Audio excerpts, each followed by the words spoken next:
Good morning, my name is Ray McMartin. I'm the founding leader of Faith Ministries, and Faith Ministries is a missionary organisation, and I'd like to introduce to you some of our team around the countries wherein we are represented. For example, the Philippines. We've been in the Philippines for many years, but it's only just recent in the last couple of years that we have incorporated ourselves. But God has blessed us, and we've brought together excellent people. For example, our senior leader, if you like, the chairman of the board in the Philippines is Esther Sabula.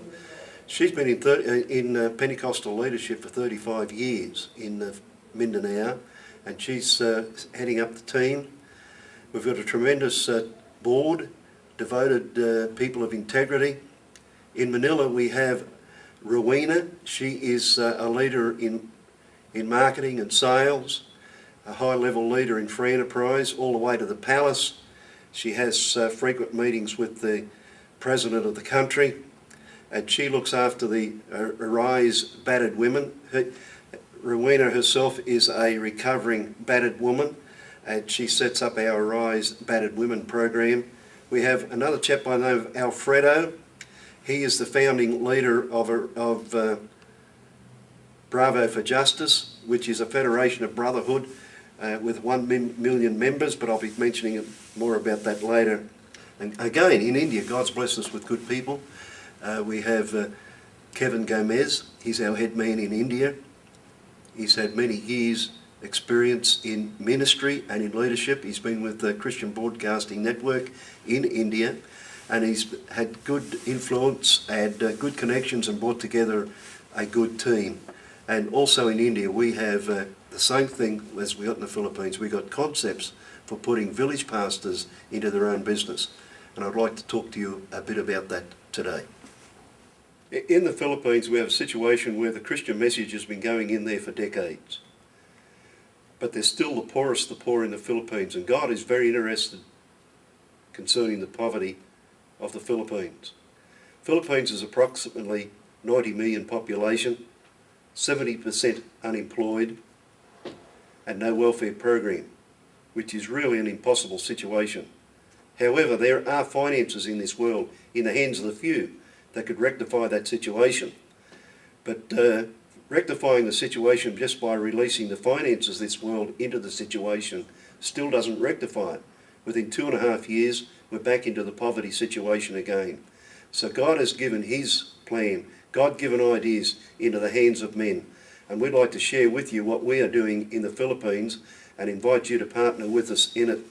God gave us the idea that we can give a pregnant pig to a village pastor, and we sign him on a contract that out of every litter he is to keep one to increase his breeding stock, and to give one away as a pregnant sow to another village pastor.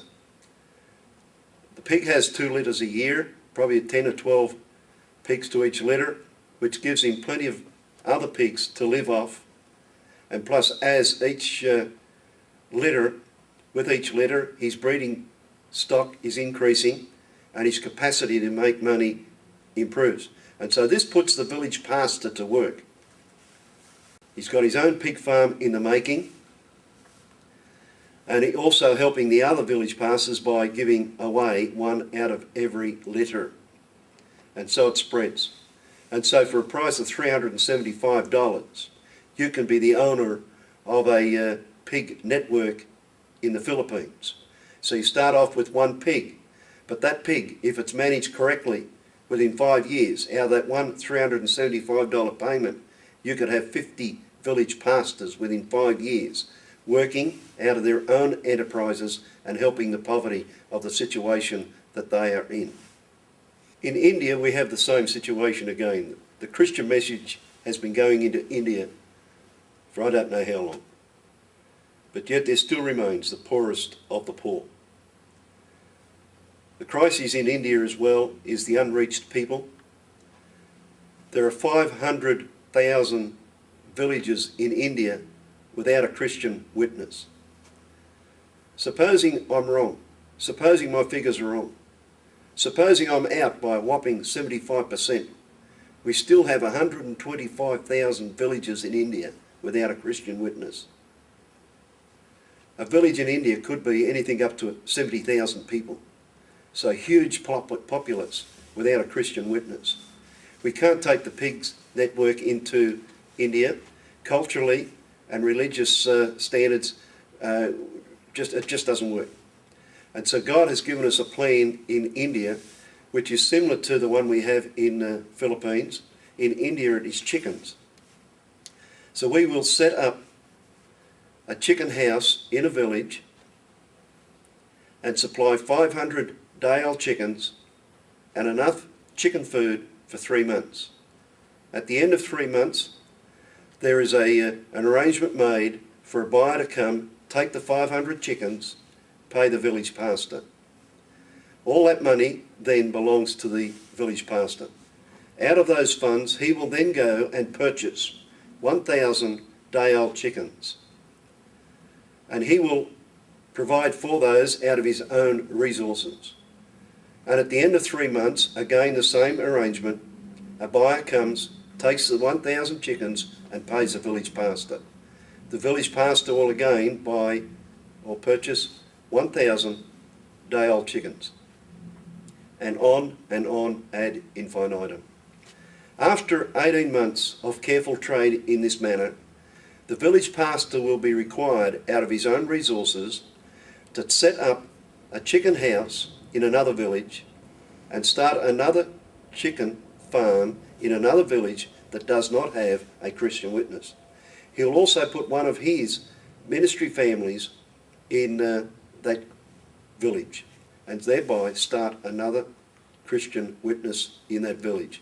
And so by networking, we can go from village to village with the gospel by sending a family together with a business project to keep that family and also to provide for them. We have one case where we can refer to where this program has been working with a village pastor now for 2 years, and we have physically seen how it's working.